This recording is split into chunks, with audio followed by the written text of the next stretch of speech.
Yves Lefebvre, le secrétaire général du syndicat Unité SGP Police FO est avec nous. Bonjour. Bonjour. Alors, le maire, tout d'abord, Gérald Darmanin, votre ministre, a dit qu'il allait peut-être porter plainte. Vous lui conseillez de le faire ? Ah bah je lui conseille pas de le faire, je lui intime, si je peux me permettre, l'ordre de le faire.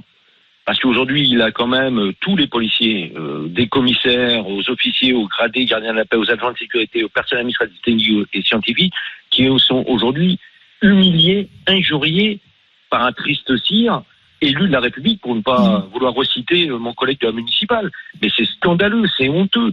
Ce type, encore une fois de plus, attise la haine anti-flic et fragilise les règles de la République, de notre belle démocratie. C'est scandaleux, mais on n'en attendait pas beaucoup moins, ou du moins je n'en attendais pas beaucoup moins, de la nouvelle montée d'Europe Écologie Les Verts. On avait des précédents sur Grenoble, avec le maire renouvelant de Grenoble. Qui a été réélu. Qui a été réélu et qui avait cautionné et subventionné des fresques anti ou alimentant la haine anti-flic dans un des parcs de sa ville, il y a quelques mois de ça. Donc vous voyez, on est dans cette lignée, mais c'est inacceptable.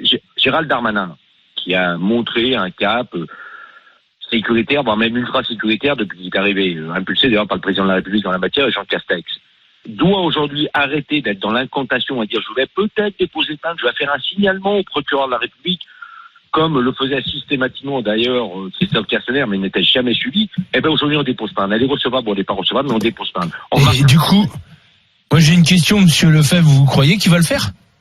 Ah ben, il a peut-être non mais du coup, entre nous, il y a personne qui nous écoute. Il a dit qu'il allait le faire pour calmer tout le monde, il a fait un tweet, mais est-ce qu'il va le faire réellement ? Ah ben on va suivre, parce que nous on a déjà saisi nos conseils, nos avocats ce matin, pour qu'on suive l'affaire, parce que la problématique, si vous voulez, quand il s'adresse, le maire de Colomb, s'adresse à l'intégralité des policiers et des gendarmes.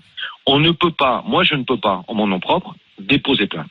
Les règles de droit sont celles-là. Seul le ministre de l'Intérieur est en capacité de le faire. Par contre, moi, je vais, bien évidemment, on va se constituer partie civile, et en se constituant partie civile, on va savoir de suite si Gérald Darmanin a déposé plainte ou pas. Très sincèrement, je pense pas que Gérald Darmanin, dans le cap sécuritaire qu'il impulse, et son omniprésence sur le terrain, va passer à côté de cette plainte. Sinon, ça serait la première faute. Mais le problème, c'est qu'en plus, Colombes, les gens connaissent pas forcément, mais c'est une grande ville. C'est une des plus grandes villes de région parisienne. Oui, Colombes, donc en fait, on parle pas d'une toute petite ville de banlieue, quoi. Enfin, je veux dire, là, on parle d'un truc. Et comment voulez-vous quand il y a 85 000 habitants selon le recensement de 2015, donc il y a un peu plus aujourd'hui. Quand j'entends les propos de Jean Castex à Nice, en disant on va élargir les prérogatives de la police municipale, là-dessus, je suis un peu réservé. Il faut se poser, réfléchir comment on peut arriver à une meilleure complémentarité avec la police nationale. Parce que la mission régalienne républicaine, c'est la police nationale qui la tient. Preuve en est faite aujourd'hui. Comment peut-on aller sur une complémentarité avec un maire qui dénie la police, les forces de sécurité républicaines de notre pays, parce que j'y inclus bien évidemment mes collègues municipaux, et derrière, demain, dire, je vais, bien évidemment par le fait, on l'a entendu dans votre intervenant juste avant, mon collègue de la police municipale, on va les désarmer. Ouais. Donc on va en faire des bisounours.